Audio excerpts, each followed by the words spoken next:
When you have IBS, we know that the only way to find your trigger foods is to do the low Fodmap diet.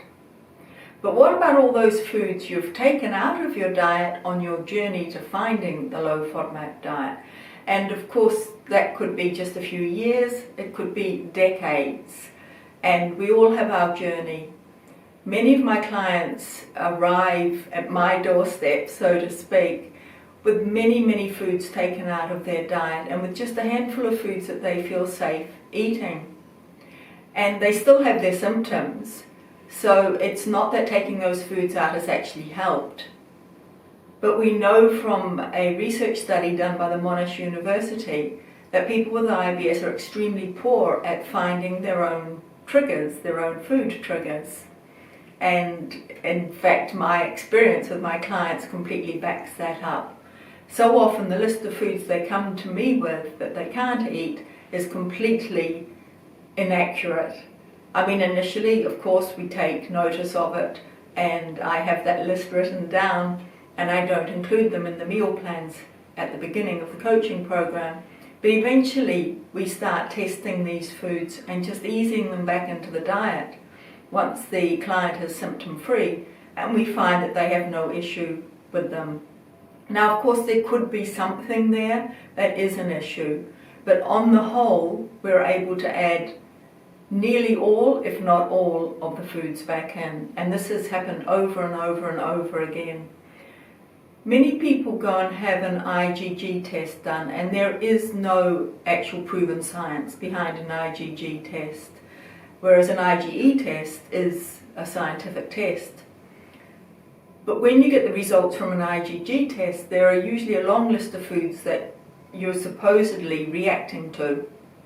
And as I said, there is no proven science behind this. And again, over and over, it has been shown with my clients that they don't have issues with these lists of foods. So those with the IgE test, yes, take notice of them. I had a client who had had the IgE test and the IgG tests done, and the IgE test said that they had no problem with dairy. That's the scientific test. The IgG test said that they had a problem with lactose. Now, there's no way that you can have a problem with lactose and not have a problem with dairy, since lactose is a component of dairy. It's the carbohydrate part. So that was a very clear contradiction there.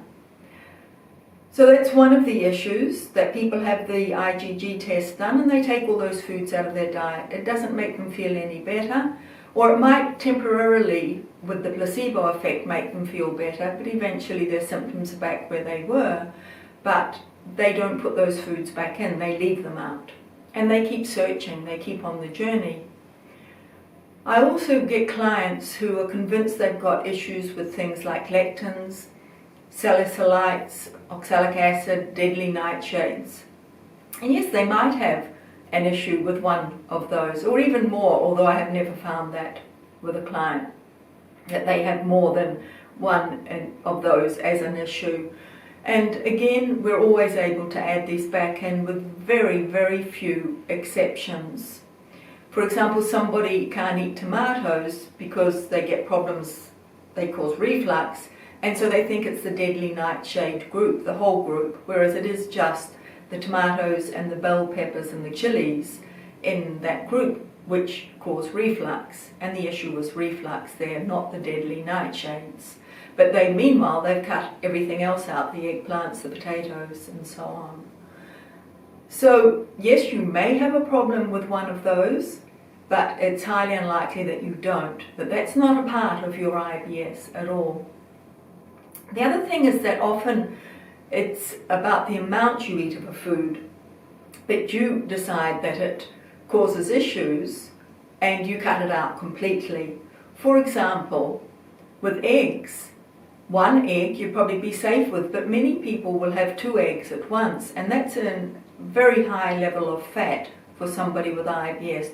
It's about 22 grams of fat, which is only a little under your daily needs, and you've had it all in one meal. And fat is a gut irritant, and so you have issues, and you decide it's eggs, and you don't realize it's the fat in eggs. So if you cut the level back, you would be safe. it's kind of similar with nuts. Maybe somebody eats a lot of cashew nuts and peanuts and walnuts and they feel sick. So they cut out all nuts, whereas we know it's the cashews that are the problem in that little group, and that the rest, the walnuts and the peanuts, they can eat them safely. So that's another way that the diet gets reduced further down. So now we've got eggs out, we've got all nuts out. And also people think that dairy is a problem when it might only be the lactose, which means that you can get lactose-free milk, you can get lactose-free yogurt, and you can eat a lot of the cheeses that are very low in lactose, since we only malabsorb, we're not intolerant to these things. But at the moment I've got 3, maybe 4 clients who are really scared of all dairy. And 2 of them, we've gone through the testing and they've got no problem with dairy at all, not even the lactose, because only 25% of people with IBS have an issue with lactose. So the chances are pretty high that you won't have an issue with it. So that's one of the things that I find the most, that people have taken all dairy out of their diets. And I think to blame for that is a lot of the misinformation out there about dairy. In the Western world, it's not such a big issue. Certainly in other cultures, Asian cultures, they're much more likely to have a problem with the lactose in dairy, not so much for the Western world. And of course another of the issues is the gluten-free question. People have a problem with wheat, or think they have a problem with wheat, and so they go gluten-free. Whereas we now know that it's not the gluten in the wheat, that's the protein part, but the carbohydrate part, the fructans in wheat, that cause us an issue. So they go on a gluten-free diet, which includes many high Fodmap foods. I mean, just among the flours, they use coconut flour is gluten-free, almond flour is gluten-free, soya flour is gluten-free, but they all hurt us with IBS. They're all high Fodmap, unless that turns out to not be one of your triggers. So you don't go gluten-free. If you think you've got a problem with wheat, you go wheat-free. And if it is the fructans, then you need to be barley-free and rye-free as well. But again, nearly all my clients can eat some wheat to some degree. And some of them have no issue with it at all, even at higher amounts. But some people might need to reduce the amount that they eat so that they don't tip that balance into the high Fodmap territory for them. And that's nearly all my clients can have some level of weight. So as I mentioned, people take all these foods out, and that's only some of them that get taken out, because the IgG test can include lots of different foods with no particular reason why they have been told to take them out. But people take them out, continue on their journey, and never put them back in again, even though they're still not feeling good. And it's possible that some of those foods they've taken out could be an issue. So putting them back in might not solve anything anyway.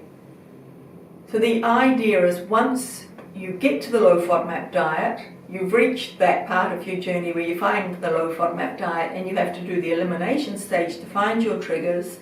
Keep those foods out initially, but pretty quickly, once you're symptom free, because you're doing the elimination diet accurately, then you can start testing those foods first, all those ones that you've taken out, so that you can quickly expand your diet. Because without all those foods, you're eating a very poor diet and you'll be malnourished, and your health will be starting to be compromised in all sorts of ways, depending on how long you've had these foods out. As humans, we need to eat a wide variety of foods from all the food groups, and so we need to quickly expand that diet. So start the low Fodmap diet without those foods, get symptom free, and start to add those back in before you do the major Fodmap testing. Let's expand your diet so you've got a really good base diet that keeps you safe, and then you start testing or doing the reintroduction stage of the diet, as it's called. Alright, so that's just a little bit of information that is common to almost all my clients, that they have taken foods out unnecessarily from their diet and restricted their diet so far down that they are now malnourished before eventually, finally starting on the 3 stages of the low FODMAP diet. Thank you for watching, and goodbye.